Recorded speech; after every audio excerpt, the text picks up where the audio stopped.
තෙරුවන් සරණයි පින්වත් ඔබ හැමදෙනාටම. සදහම් මසන්නට මේ පේදීත් බෞද්ධ ආරෝප වාහිනියත් හා සමගාමීව එකතු වන සුපින්වත් ඔබ වෙනුවෙන් සංවේදනය කරන මේ පැයට නියමිත දායකත්ව සද්ධර්ම දේශනාව අප මෙලෙසින් ආරම්භ කරන්නේ.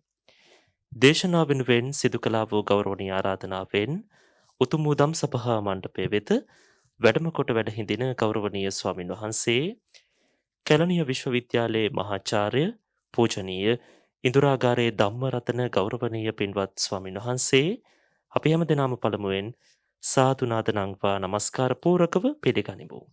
සාදු සාදු සාදු. සදහවත්නි අද දවසේ මේ උතුම් වූ සද්ධර්ම දේශනාව මෙලෙසින් මුළු මහත් ලෝකයා හමුවේ sannivedanaya කරන්නට පින්බර දායකත්වයේ ලබා දෙමින් කටයුතු කරනවා අග්ගොන පදිංචි බේට්‍රිස් රණතුංග මහත්මිය, ප්‍රසාද් උදේසිරි ලලිත් පුතණුවන් වන ශ්‍රීමති සහ හැරියට් ඩේසි සොයරියන් ප්‍රධාන එම පවුලේ සදැහැති පින්වත් පිරිස.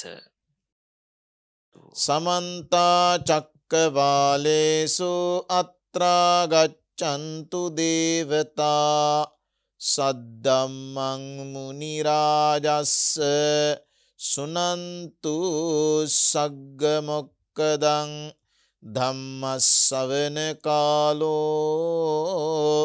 අයං භදංතා ධම්මස්සවන කාලෝ අයං භදංතා ධම්මස්සවන කාලෝ අයං භදංතා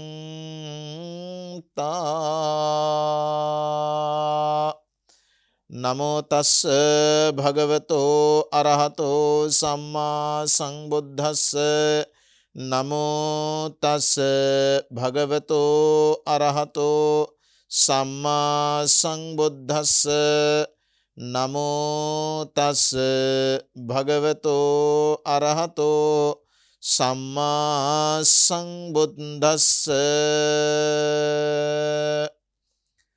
පදුමං තත්ත ජායේත සුචි ගන්ධං මනෝරමං තී.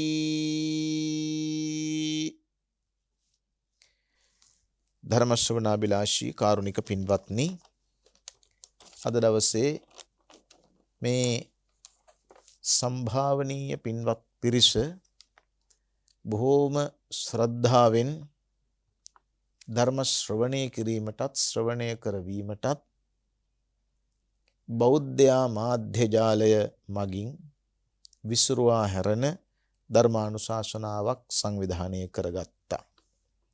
විශේෂයෙන්ම අග්ගොන පදිංචි අපේ බියට්‍රිස් රණතුංග ඉස්කෝලේ හාමිනේ ලොකු නෝනා මහත්මිය තමන්ගේ ආදරණීය ස්වාමි පුරුෂයා සිහිපත් කරලා විශ්‍රාමික විදුහල්පතිතුමා සුමනසිරි වික්‍රමරත්න ලොකු මහත්තයා කරු විදුහල්පතිතුමා සිහිපත් කරනවා. ඒ වගේම ඒ දරුවෝ බියට්‍රිස් රණතුංග අපේ ලොකු ඉස්කෝලේ හාමිනේට දරුවන් වෙන අපේ ප්‍රසාද් මහත්තයා, උදයසිරි මහත්මයා, ලලිත් මහත්මයා යන වික්‍රමරත්නවරු, ඊට අමතරව ශ්‍රීමති හැරියට් ඩේසි යන සහෝදරියෝ යන සියලු දෙනාම දායකත්වයේ දක්වමින් තමයි අද දවසේ මේ පින්කම කරන්නේ. බුද්ධදාස ආර්යවංශ මහත්තයත් සිහිපත් කරන්න එපාය නේද? එතකොට ගල්කිස්ස ටෙම්ප්ලර් පාරේ වාසය කරපු සමපකාර පරීක්ෂක පී රත්නවීර මහත්මයා, ඒ වගේම පරලෝසපත් ආදරණීය අම්මා තාත්තා ඇතුළු පරලෝසපත් සියලු ඥාතීන්ට පුණ්‍යානුමෝදනා කිරීම තමයි අද දවසේ ප්‍රධාන බලාපොරොත්තුව. අවුරුදු 93ක් ආයු වළඳන ශ්‍රීමති අක්කා, අවුරුදු 90ක් ආයු වළඳන බියට්‍රිස් රණතුංග අම්මා, ඒ වගේම හැරියට් දේ සහෝදරයෝ ඇතුළු කොට ඇති ජෝ රූපසිංහ මහත්මයා, ජේ.එස්. J.A. තේමිස් මහත්මයා R.A.B. රන්දනීය මහත්මයා ඇතුළු කොට ඇති පින්වත් පිරිසත් සිහිපත් කරන්න ඕනේ සෙත් ප්‍රාර්ථනා කිරීම සඳහා. අලව්වේ නෑබඩ වතුරේ වාසය කරපු දඹදිවීය මහා විද්‍යාලයේ නාරම්මල මධ්‍ය විද්‍යාලය එවැගේම මැටියගනේ මහා විද්‍යාලයේ විදුහල්පතිව සිට පරලෝ සැපත් වුණු ඒ සුමනසිරි වික්‍රමරත්න ලොකු ඉස්කෝලේ මහත්තයා ගුරු පියාණන් සිහිපත් කරලා ගල්කිස්සේ වාසය කරපු සමපකාර පරීක්ෂක රත්නවීර මහත්මයාත් සිහිපත් කරලා රජයේ චිත්‍රපටි අංශයේ සංස්කාරකවරයෙක් වශයෙන් තමයි බුදුමාමා හිටියේ. ඒ කියලා කියන්නේ බුද්ධදාස ආර්යවංශ මහත්තයාට කියන ආදරණීය නාමය. සිසිල් රංජිත් රණතුංග මහත්මයා ඇතුළු අපේ සියලුම ඥාතීන්ට පින් අනුමෝදන් කරන්න ඕනේ කියලා තමයි මේ පින්වත් පිරිස මේ පින්කම සංවිධානය කරන්නේ. ඉතින් බෞද්ධ නාලිකාවේ නායක හාමුදුරුව ඇතුළු කොට ඇති අපවත් වෙච්ච අභාවයටපත් සෑම දිනාටම පින් දෙමින් වර්තමාන විහාරාධිපති නායක හාමුදුරුව බෞද්ධ ආමාත්‍ය ජාලයේ නායක හාමුදුරුව ඇතුළු කාර්ය මණ්ඩලයට සෙත් ප්‍රාර්ථනා කරමින් අද දවසේ කොරෝනා උවදුරින් පෙළෙන රටේ සියලු දෙනාට සෙත් පතමින් තමයි අද දවසේ ධර්ම දේශනාව සංවිධානය කරන්නේ. කාරුණික පින්වත්නි, පදුමන් තත්ත ජායේත සුචි ගන්ධං මනෝරමං කියන්නේ ධම්මපදයේ එන ගාථාවක කුඩා කෑල්ලක්, පොඩි පාදයක්. මුළු ධම්මපදයේම කියන්නේ නැතුව පොඩි පාදයක් විතරක් ගන්නේ පොඩි නිදර්ශන කොට්ටාසයක් කියන්නේ. ඒ තමයි පදුමන් කියන්නේ පද්ම. පද්ම කියලා කියන්නේ පියුම්. පියුම් කියන්නේ නෙළුම් මල. සුචි ගන්ධං මනෝරමං පිරිසිදු පැහැදිලි ලස්සන මලක් නිදර්ශනයට ගත්ත තැනක්. මේ කියන කාරණාවට මේ කොටස විතරයි මං ගන්න. පියුම හැම වෙලාවෙම බුදුහාමුදුරුවෝ පාවිච්චි කරනවා නිදර්ශනයකට. ඒ බුද්ධ ජීවිතය වගේ කියන්නේ. මං ඇහුවොත් එහෙම මල, පියුම, කුසුම, නෙළුම් මල. ඇත්තට නෙළුම් මල හැදෙන්නේ කොහෙද කියලා ඇහුවොත් එහෙම දෙන්න පුළුවන් උත්තරේ මොකක්ද? නෙළුම් මල කොහෙද හැදෙන්නේ? අපි දරුවන්ගෙන් ඇහුවත් කොහෙද නෙළුම් මල් හැදෙන්නේ? කවුරුත් කියන්නේ විලේ, පොකුණේ. ඇත්තටම නෙළුම් මල හැදෙන්නේ කොහෙද? මඩේ. අපිට පේන්නේ ඒක විලේ වගේ. ලස්සන කතාවක් නිර්මාණය කරන්න පුළුවන්. නව ආප්තෝපදේශ නිර්මාණය කරන්න පුළුවන් තැන. නෙළුම පිපෙන්නේ කොහෙද? කියන්න තියෙන උත්තරේ තමයි විලේ. ඒක වැරදි නෑ. නෙළුම පිපෙන්නේ එතන තමයි. නෙළුම හැදෙන්නේ මඩේ. ඒ විතරක් නෙවෙයි. නෙළුම මඩේ හැදුනත් ජලයේ පිපුණත් ගෑවෙන්නේ නැතුව තියෙන්නේ. නෙළුම වතුර යට පිපෙන්නේ. වතුරෙන් උඩට ආවොත් විතරයි පිපෙන්නේ. නොපිපෙන්නකන් ඒක පොහොට්ටුව. එතකොට පිපෙන්නේ මඩේදී නෙවෙයි, පිපෙන්නේ ජලයේදී නෙමෙයි, පිපෙන්නේ ජලයෙන් උඩට ඇවිදින්න. පිපිලා තියෙන්නේ ජලයේ නොගෑවි. මේ කොටස විතරක් අරගෙන විශාල සූත්‍රයක් මහායානයේ තියෙනවා. විශාල සූත්‍රයක්. සමස්ත මහායාන සම්ප්‍රදායම වන්දනා කරන සූත්‍රය. මොකද්ද? සද්ධර්ම පුණ්ඩරීකය. පුණ්ඩරීක කියලා කියන්නේ නෙළුම් මල. බුදු පියාණන් වහන්සේගේ පද්මාකාර ජීවිතය කියලා මාතෘකාවක් තියෙනවා. දහම් පාසල් වල එහෙම උගන්වනවා. පද්මාකාර ජීවිතය. පද්මාකාර ජීවිතය කියන්නේ අන්න ඒකට. දැන් අපි ජීවිතය විග්‍රහ කරගමු. සමාජය විග්‍රහ කරගමු. රට විග්‍රහ කරගමු.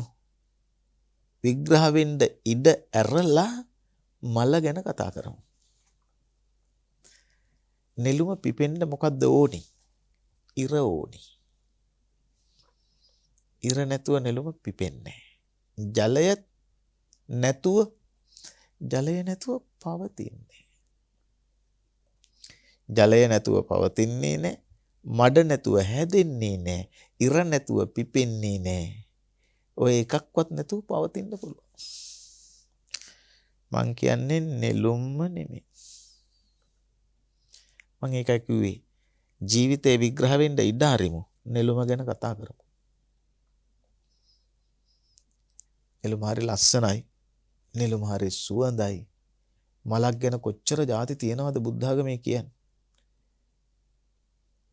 අපි අනෝතත්ත්වවිල නෙළුම නෙලාලා පීරා වරලස මල් ගව සාලා කියාපු විදිය අහලා තියෙනවනේ ඒ නෙළුම ඊට අමතරව තවත් තැනක ලස්සනට කියනවනේ මොකද්ද වන්දනා කරන්න ගියාම වන්න ගන්ධ ගුණෝපේතං වර්ණ ගන්ධ දෙකෙන්ම සමන්විත වර්ණ ගන්ධ ගුණ කියන ගුණයන්ගෙන් සමන්විත එතන් කුසුම සන්තතින් මේ මල් සමූහය පූජ්‍යාමි මුනින්දස්ස ශ්‍රීපාද සරෝරුහි කියලා දාලා පූජේමි උද්දං කුසුමේන නේන කියලාත් කියලා පුඤ්ඤේන මේතේන ලබාමි මොක්කං කියලාත් කියලා ඊගාවට මොකද්ද කියන්නේ පුප්පං මිලායාති යතා මල මැලවෙන්නාසේ පුප්පං මිලායාති යතා යතා කියන්නේ මෙන් යම්සේද කියන එක පුප්පං මිලායාති යතා මල මැලවි යන්නාසේ මේ කායෝ මේ කියන්නේ මගේ කායෝ කය තථා විනාශ භවං යති මල් පූජා කරන්නේ සුවඳ වෙන්න නෙමෙයි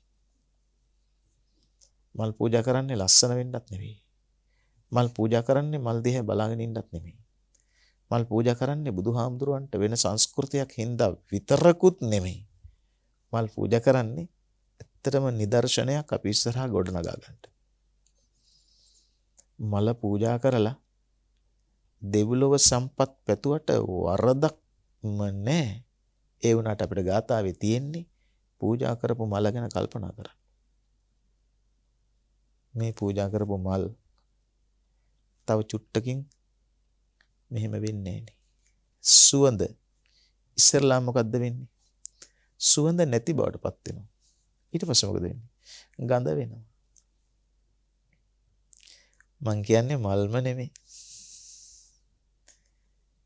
මං කියන්නේ මල්ම නෙමෙයි. ඉස්සෙල්ලා සුවඳයි. පස්සේ ගඳ නැහැ. සුවඳ නැහැ. සුවඳ නැති වුණාට පස්සේ ගඳයි. දැන් මල් ලස්සනයි. ඊට පස්සේ ලස්සන නැහැ. ඊට පස්සේ කැතයි. මං කිව්වේ මල්ම නෙවෙයි. එහෙම නොවන මලක් වෙයි නම් ඒක ප්ලාස්ටික්. එතකොට ඒක මලක් නෙමෙයි.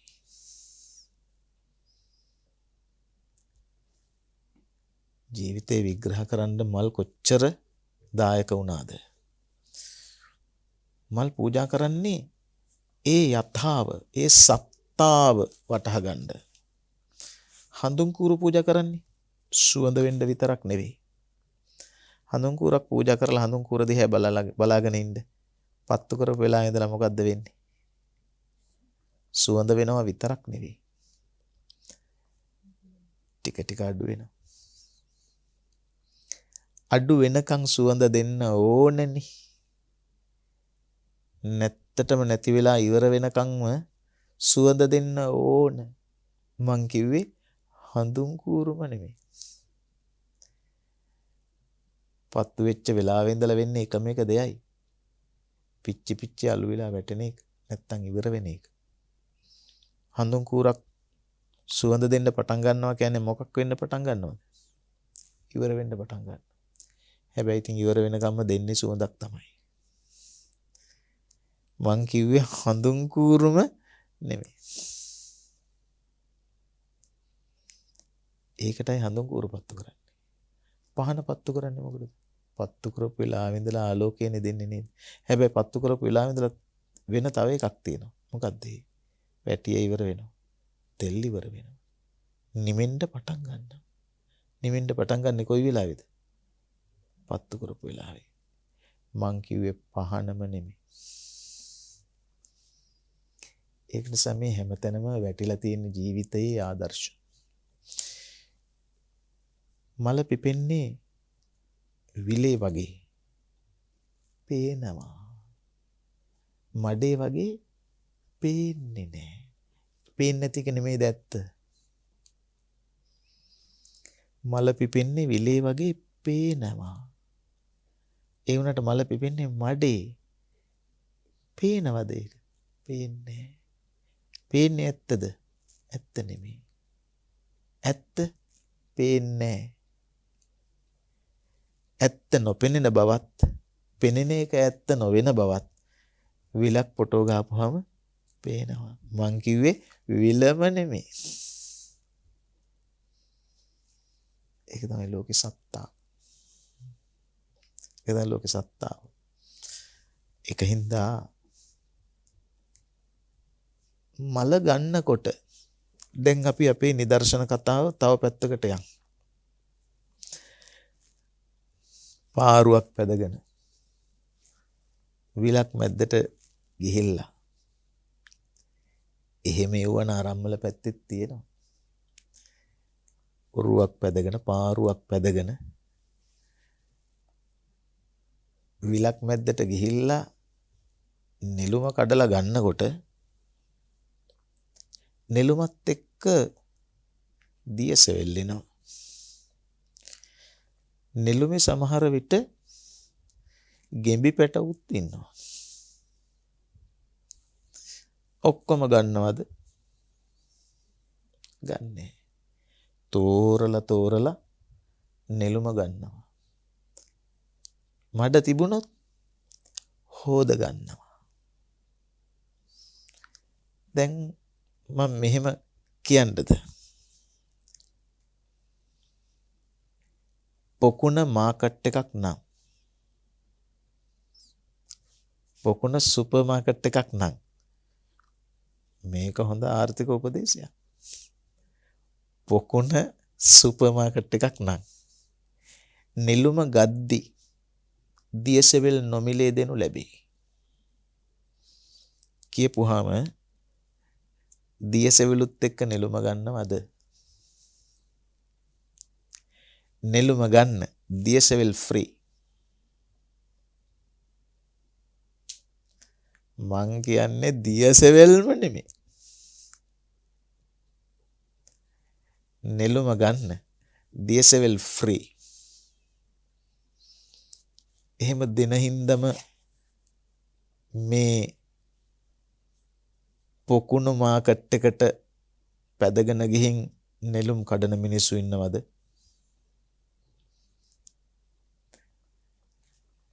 ඉන්නවද කියලා අහපුවාම ඒකට නෑම කියන්නත් බෑ. මොකෝ සමහරු දියසෙවිල් ගණ්ඩම නෙළුම් කඩන හින්දා. වෙන්නේ මොකද්ද?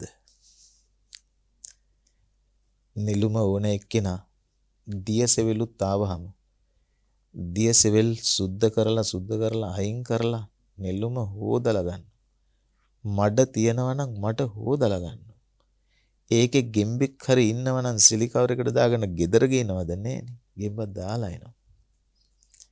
විලකට බැස්සහම ඕන එක ගන්නවා මිසක් තියෙන එක ගන්නෙ නෑ.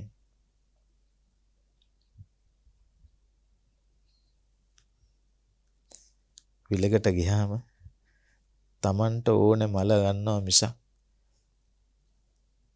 විලේ තියෙන තරම් මල් කඩන් එන්නේ නෑ. නෙලා ගන්න ඕන වට්ටිය ගන්නටද පාරුවේ ගන්නටද? නෙලා ගන්න ඕනේ වට්ටිය ගන්නටද පාරුවේ ගන්නටද විලේ තියෙන හින්දා විලේ ගන්නටද? නෙලාගත යුත්තේ වට්ටියේ ප්‍රමාණයට මිස පාරුවේ ප්‍රමාණයට හෝ විලේ ප්‍රමාණයට නොවේ කියලා ආර්ථික ආප්තෝපදේශයක් හදන්න බැරිත් නේ.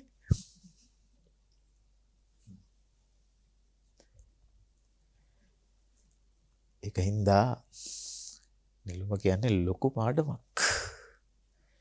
නිලුම කියන්නේ ලොකු පාඩමක්. නිකන් මහ පොළොවේ ඇත්ත දිහා බලන්න. සමහර බඩු ගන්නේ ඕන හින්දා නෙවෙයි. සමහර බඩු ගන්නේ තියෙන හින්දා. ඇත්තටම ඉල්ලුමට සැපයුම, ඉල්ලුමේ ප්‍රමාණයට සැපයුම හුඟා පරණ ආර්ථික නියාමයක්. අපි ඉතින් ඉල්ලපු දේවල්ද දැන් මේ තියෙන්නේ? අපිට ගන්න වෙලා තියෙන්නේ ඉල්ලපු දේවල්ද? මං අහන්නේ නෑ ඉල්ලපු දේවල් වලට මොකද වුනේ කියලා. මං අහන්නේ තියෙන්නේ ඉල්ලපු දේවල්ද කියලා. එහෙම නෑ. එහෙනම් මොකද්ද වෙන්නේ? සැපයුමක් තියෙනවා. සැපයුමට අදාළව ඉල්ලුමක් හදනවා. ඉල්ලුමට අදාළව සැපයුම නොවේ. සපයා එයට ඉල්ලුම සැපයීම. සපයා එයට ඉල්ලුම සපයන්නේ කුමක් පාවිච්චි කරලාද?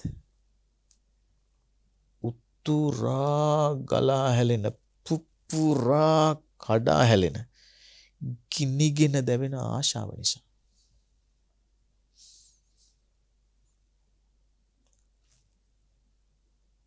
සබන්. ඇත්තට මොකටද සබන් ඕනේ? ඇඟේ ගන්න. ඇත්තටම ගත්තාම ගන්නේ සබන්ද නැත්නම් කම්පැනිද?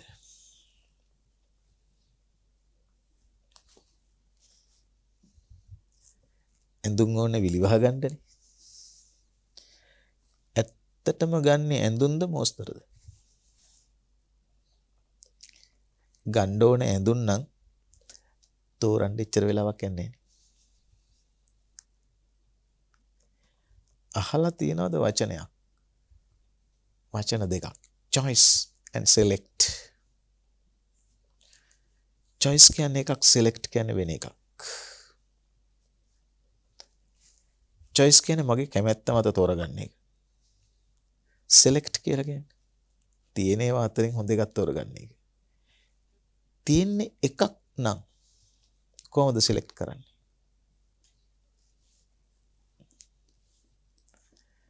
තියෙන්නේ එකක් නම් select කරන්න බෑ. එකක් ඕන නම් තියෙනවා නම් 10ක් select කරන්න වෙනවා. අන්න select කරන්නේ මොකක් හින්දාද? select කරන්න පාවිච්චි කරන්නේ මොනවද? select කරන්න සිද්ධ වෙන්නේ මක් නිසාද? පුපුරා කඩා හැලෙන, උතුරා ගලා හැලෙන, පාලනයකින් තොරව ආශාව තියෙන හින්දා. හැම බයිසිකලයකම තියෙන්නේ එක එන්ජින් එකයි. හැන්ඩල් එකයි. ස්පෝක් සහිත රෝද. බයිසිකල් කියන්නේ ඒකටනේ. බයි සයිකල්නේ. රෝද 3ක් තියෙන විදියක් නැහැ කි. දෙකයි. ගණන් වෙනස්යි. තියෙන්නේ රෝද දෙකයි නම්. යන්නේ ඒ වේගයෙන් නම්. තියෙන්නේ එක එන්ජින් එකයි නම්. ගාන කොහොමද වෙනස් වෙන්නේ? ගාන වෙනස් වෙන්නේ හැඩයට.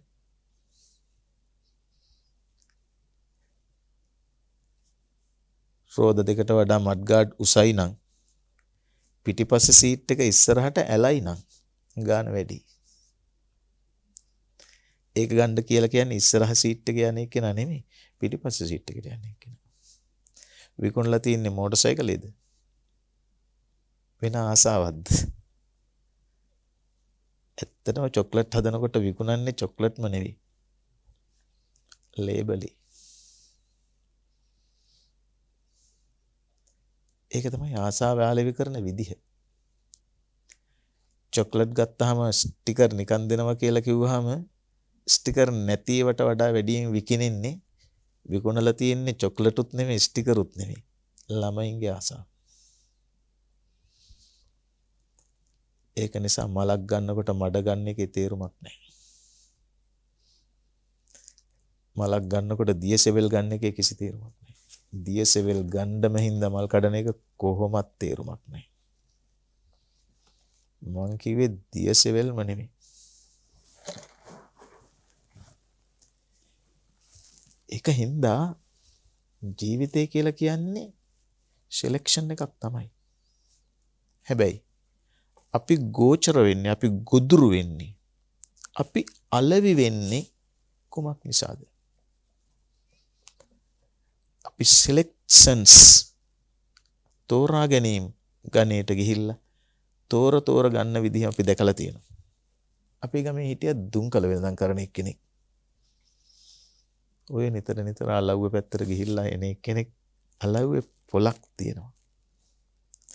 ඒ පොලට ගිහින් එන එක්කෙනෙක්. එයා දුම්කල ගෙනාපුවාම ගමේ එක්කෙනෙක් යනවා. දුම්කල මිටිය බැඳලා ගේන්නේ. මුළු දුම්කල මිටියම දිගෑරලා හොඳම එකක් දෙකක් තෝරගෙන යනවා. ඊට පස්සේ තව එක්කෙනෙක් එනවා. අර හොඳම දෙක නෑ දැන්. එයා ආයේ මුළු දුම්කල මිටියම තෝරලා හොඳම දෙක අරගෙන යනවා. එහෙම කරනවට දුම්කල වෙලෙන්ද කැමති. ඇයි? දුම්කල වේලන්න ඕනේ නෑ නේද? හැම එක්කෙනෙක්ම අතක ගන්න යන්නේ.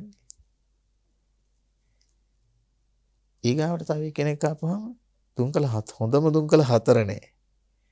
ඊගාව එක්කෙනත් ඇවිදලා මුළු දුම්කල මිටියම තෝරලා තෝර යනවා. මට වයස අවුරුදු ඔය කාලේ වෙනකොට 10යි 9යි.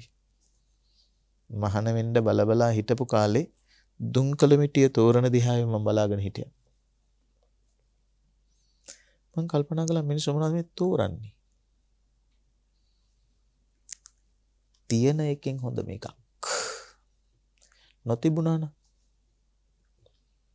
තෝරන්න දෙයක් නැහැ.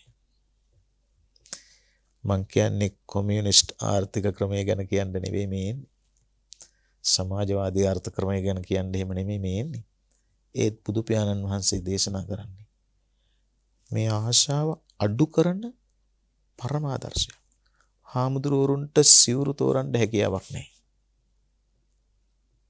ඇයි? මොස්තරයක් නැහැ.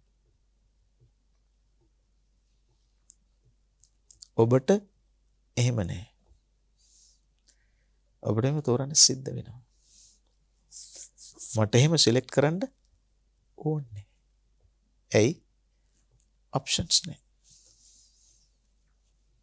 විකල්ප නැහැ. ඔබට කොණ්ඩේට මොස්තර දාන්න සිද්ධ වෙනවා. එක ලස්සන කොණ්ඩ මොස්තර දාන්න සිද්ධ වෙනවා. ඒ මොස්තරයට වඩා මේ මොස්තරේ වෙනස්. ඒ මොස්තරයට වඩා මේ මොස්තරේ වෙනස්. ඒකට වඩා මේක හොඳයි. මට කොණ්ඩේට මොස්තර නැහැ. ඇයි? කොණ්ඩේ නැහැ. මා වගේ ඔබට කල නොහැකි. ඒක වෙන කතාවක්. මට බේස්ලක් තෝරන්න අවශ්‍ය නැහැ. මුද්දු තෝරන්න අවශ්‍ය නැහැ. ඇයි? එහෙම නැහැ. මගේ කරට චේන් නැහැ. තනි කනට කරාබු නැහැ. අතට බේස්ලට් නැහැ. මං කැතයිද?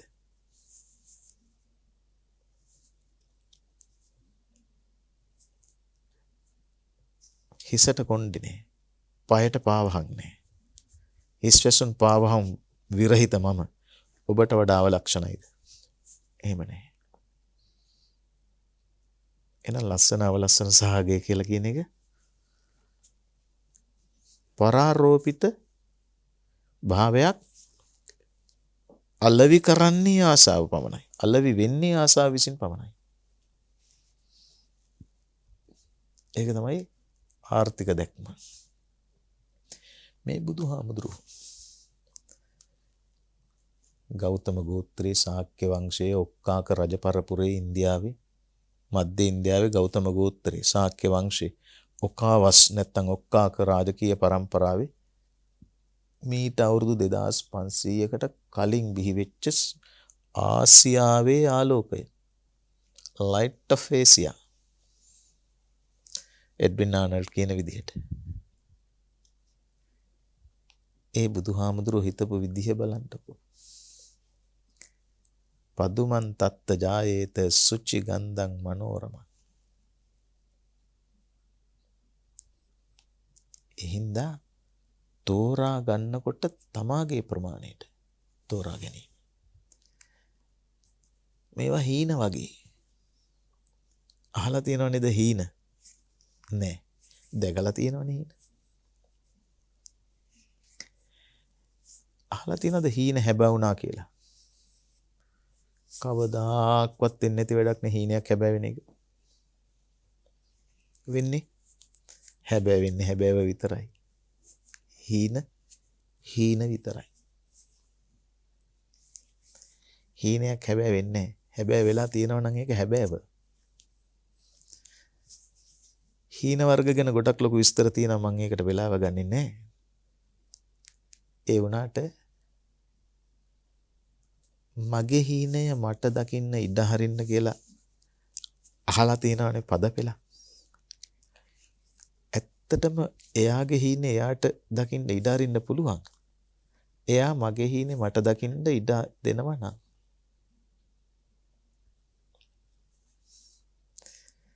මගේ සිහිනේ මට දකින්න ඉඩ හරින්න.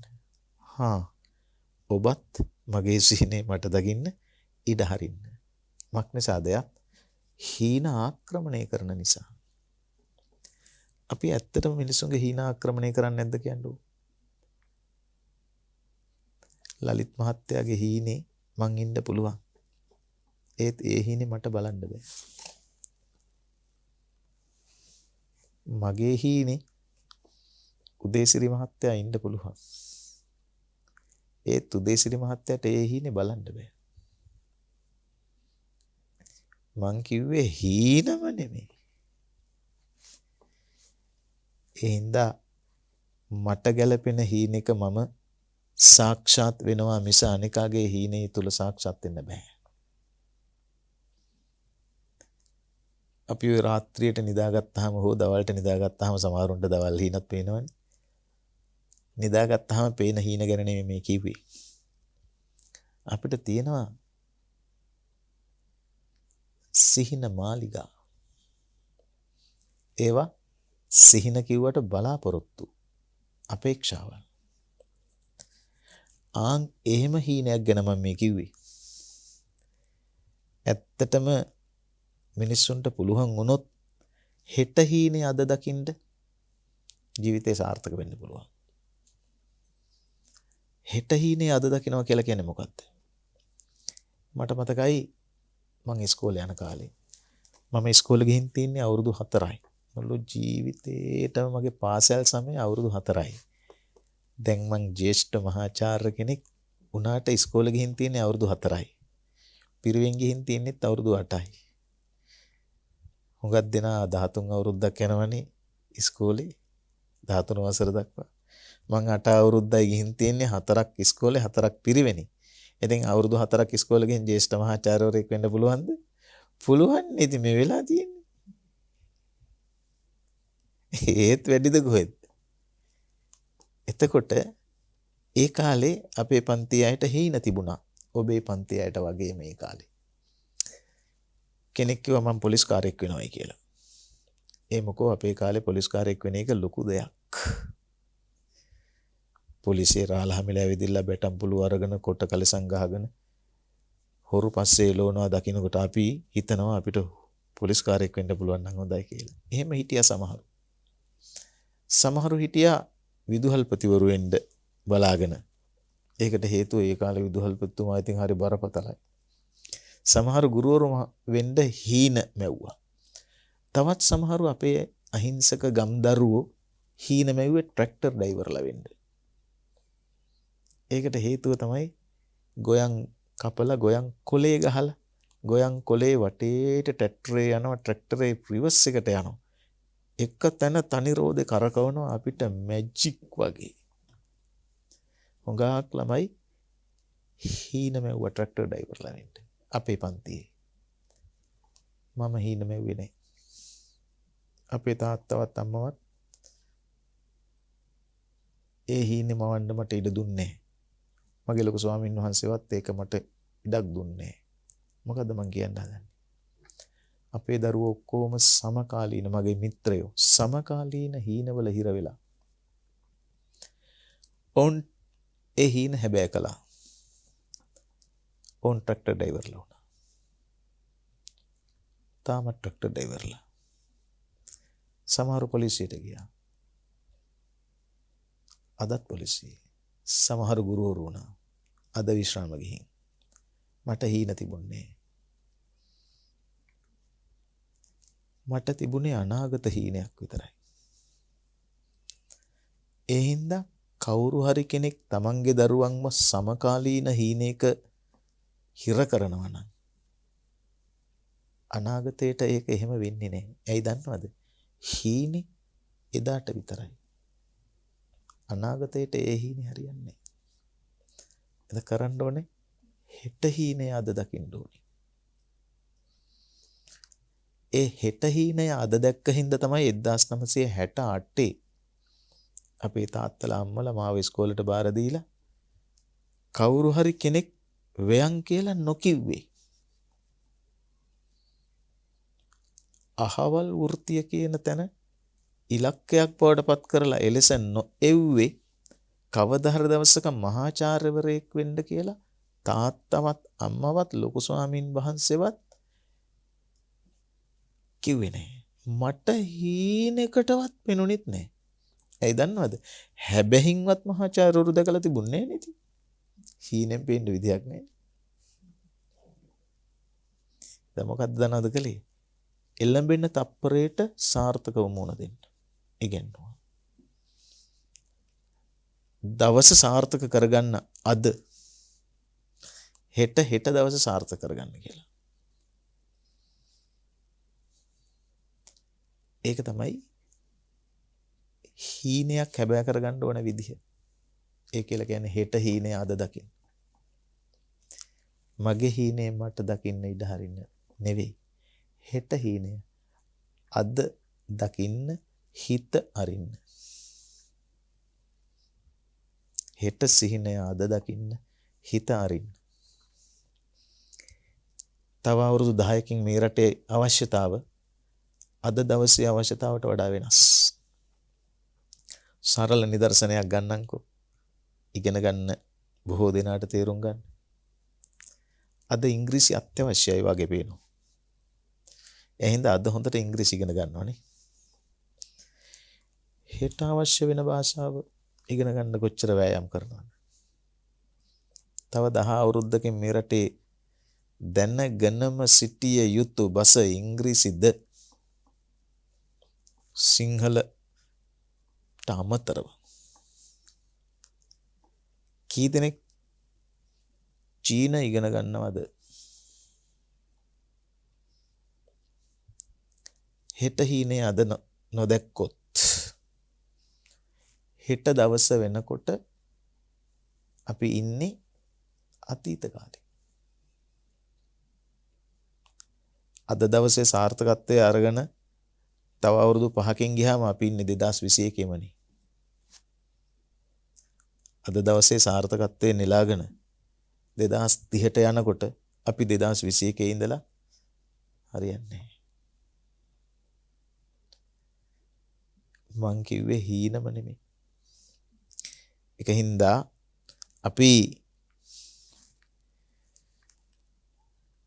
ස්වයං පාලනයකට හසු වෙලා කටයුතු කරන්න ඕනයි කියන එක තමයි බුදුහාමුදුරුවෝ දේශනා කරන්නේ. අපි ඇත්තටම සමහර දේවල් මිලදී ගන්නේ රාගකින්ද. සමහර දේවල් මිලදී ගන්නකොට ඕනේ කරන්නේ මිලදී ගන්න එක නෙවෙයි. මිලදී ගන්න එක දාලා තියෙන රාග්ගේ ලස්සනින්ද. සමහර ඒවා මිලදී ගන්නේ ඒක දාලා තියෙන පෙට්ටියින්ද. ඒත් කමක් නැහැ. සමහර ඒවා මිලදී ගන්නේ මාකට් එකකින්ද. ඒත් කමක් නැහැ. සමහර ඒවා මිලදී ගන්නේ විකුණන එක්කෙනා හින්දා.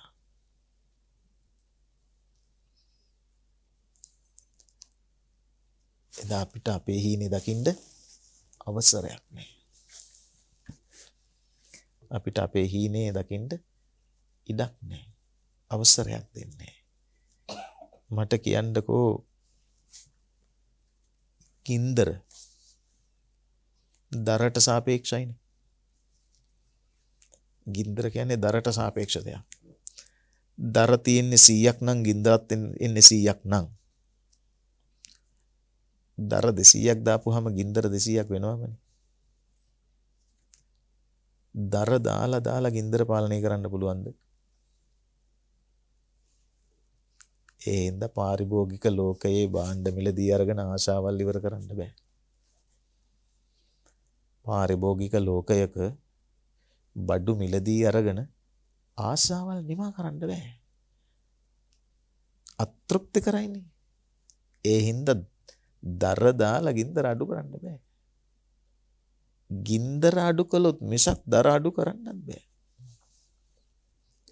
එද ගින්දර අවශ්‍යතාව අඩු කරගන්න පුළුවන් නම් යම් කෙනෙකුට දර අතිරික්තයක් වෙනවා. අපේම තාත්තලා අම්මලා ජීවත් වෙච්ච විදිහ අපි දන්නවනේ මීට අවුරුදු 15කට 20කට 30කට ආත්තල මුත්තල ජීවත් වෙච්ච විදිහ. ඔවුන්ට දවසකට පැය කීයක් තිබ්බද? 24යි. ඔවුන්ට ගේ දොර තිබුණද? ඔව්. අද අපිට පැය 24යි. ඒ ආත්තල මුත්තල දවසකට වේල් කීයක් කෑවද? 3යි. අපි 3යි. ඔවුන්ට මෙච්චර ලොකු රස්සාවල් තිබුණද? ආදායම් සල්ලි තිබුණද? නැහැ. ඔවුන් බඩගින්නේ හිටියද? නැහැ. මං කියන්නේ අපිට ඒ කාලේ වගේ ජීවත් වෙන්න කියලා කියන එකම නෙමෙයි. අදහසක් වශයෙන් අරගත්තාම අපිට අපේ අවශ්‍යතාව සම්පූර්ණ කරගන්න. ගින්දර අවශ්‍යතාව සඳහා දර අවශ්‍යතාව දැනට ප්‍රමාණවත්. මදි වෙලා තියන්නේ ඇයි? මදි වෙලා තියන්නේ අනිකාගේ හීනේ මගේ හීනේ බවට පත් කරගන්න ඕනේ වෙච්ච හින්දා හීන ණයට ගන්න ගිහින්.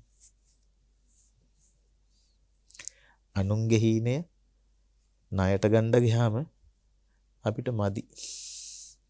අපි අපේ හීනය ඇතුලේ ජීවත් වෙනවට වඩා අනිකාගේ සිහිනය ඇතුලේ ජීවත් වෙන්න දරන වෑයම. ඒ සිහිනය ඇතුලේ ජීවත් වෙන්න යනකොට ඔහුට ප්‍රමාණවත් වන තරම් දේවල් අපිට ප්‍රමාණවත් නොවන හේයින් අපි අසම්මත හා අතෘප්තිකර වූ අසහනය මිලට ගන්නවා. ඒ හින්දා සල්ලි දීලා අසහනය මිලට ගැනීම කොච්චර දුරට ප්‍රඥා ගෝචරද? ඒක නිසා අද හීනය අද දකින්න. හෙට හීනයත් අද දකින්න ඕනේ. ඊයේ හීනේ අපිට බලන්න ඕනේ. පෙරදා සිහිනේ අද අපිට බලන්න ඕනේ. ඇයි? කොහොමත් පේනවනේ. අතීත හීනේ ප්‍රාර්ථනාවක් නොවේ. අතීත සිහිනේ નિરાයාසයෙන් පේනවා අපිට. අනාගත සිහිනේ දකින්න නැති එකේ වැරද්දක් විතරයි තියෙන්නේ. එහෙනම් හෙට දවසට මං කියන්නේ පවුලක් සම්බන්ධයෙන් නෙමෙයි රටක් සම්බන්ධයෙන්. හෙට හීනේ අද දකින්න ඕන රටක් හැටියට. යන්නේ කොහෙද කියලා දන්නේ නැතුව යන ගමනකට වඩා හොඳ නැද්ද යන්නේ කොහෙද කියලා දැනගෙන යන්නේක. යන්නේ කොහෙද කියලා දන්නේ නැත්තම් මොකද්ද කරන්න ඕනේ? ගියේ එකෙක්ගෙන් අහගන්න ඉපේ.